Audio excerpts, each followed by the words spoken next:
اس کے اندر کچھ ایسی چیزیں آ جاتی ہیں جس میں آپ کو لگتا ہے کہ میں نے یہ تو نہیں کہا تھا مگر یہ میں نے لکھ دیا، اور اب اس کے علاوہ اگر آپ کو اس کے معنی بھی سمجھ میں آنے لگ جاتے ہیں۔ بلکہ اردو ادب کے اندر سب سے بڑی اس پہ وہ بھی ہوئی ہے تنقید بھی، مگر قدرت اللہ شہاب اور ممتاز مفتی نے یہ پورے پیرانارمل جو فینومیناز ہیں ان کو ڈسکرائب کیا، اور میری ذاتی ملاقات تو نہیں مگر واصف علی واصف صاحب بھی سنا اسی سوچ کے حامل تھے کہ تو یہ صحیح ہے کہ جو باطن کا سفر ہے یہ ایک ہے، اور یہاں بھی کئی شاعر ہیں وہ کہتے ہیں کہ ہمیں اس طرح انٹیوشنز ہوتی ہیں۔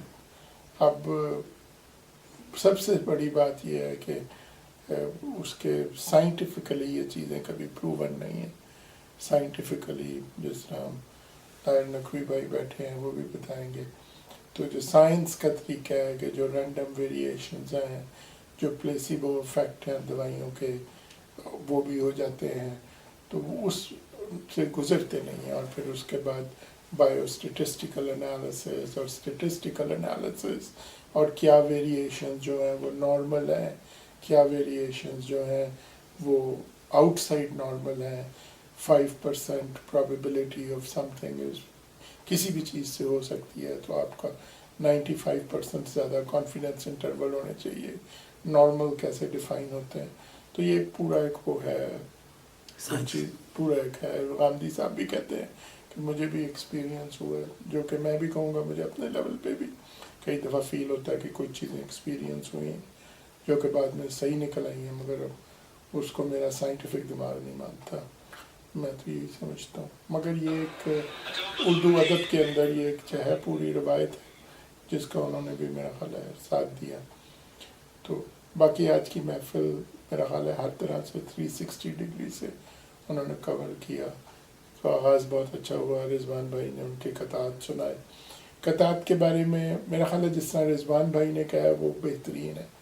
تو قطعات اور میں آسن ہے، اور لوگ کہتے ہیں روایت یہی ہے کہ ان میں پہلے دو مصروں کو ہم قافیہ ہم وزن ہم قافیہ اور ہم ردیف ہونا ضروری نہیں ہے، مگر جو ہے دوسرا اور چوتھا مصرع وہ ہم ردیف اور ہم قافیہ ہونا چاہیے۔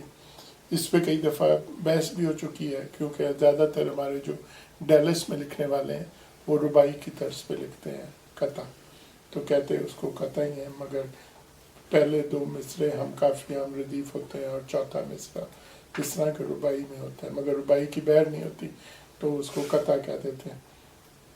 تو میرا خیال ہے کہ یہ کوئی اتنی بڑی بات نہیں ہے جہاں تک کہ آپ اپنا مافی و ضمیر بیان کر رہے ہیں، مگر ہمارے اس کے بڑے مستند شعراء نے اس پہ بڑا واویلا مچایا ہوا ہے، مشاعروں کے اندر کھڑے ہو کے یہ قطع نہیں ہے، کیونکہ پہلا اور دوسرا مصرع جو ہے وہ ہم قافیہ ہم ردیف ہیں۔ تو میرا نہیں خیال اس میں کوئی اتنی زیادہ مشکلات ہیں، تو زبان کو آگے بڑھنا چاہیے، آپ کو اپنے خیالات کا اظہار کرنا چاہیے۔ اور رباعی کی بہر میں تو میرا خیال ہے 7 قین کے علاوہ کسی کو بھی میں نے نہیں پڑھا جو کہ رواں ہو جس کے ذہن میں رباعی کی بہر اچھے شعراء بشمول اقبال، تو وہ رباعیات کی بہر میں لکھنا آسان نہیں ہے کہ آپ لکھ دیں اس کو۔ تو دوسرا ان کی میرا خیال ہے شخصیت کا یہ پہلو، ایک تو پارٹیشن کا اور ایک مافوق الفطرت چیزوں کا جو انہوں نے ذکر کیا، اور تیسرا شاعری کے حوالے سے۔ تو میرا خیال ہے ہماری بڑی آج کی اچھی محفل رہی۔ نئے آنے والوں کا بہت بہت شکریہ، اور انشاءاللہ اس طرح ہی اللہ ہمارے اردو گھر کو آباد رکھے انشاءاللہ۔ اور آگے چلتے رہیں۔ شکریہ، بہت بہت شکریہ۔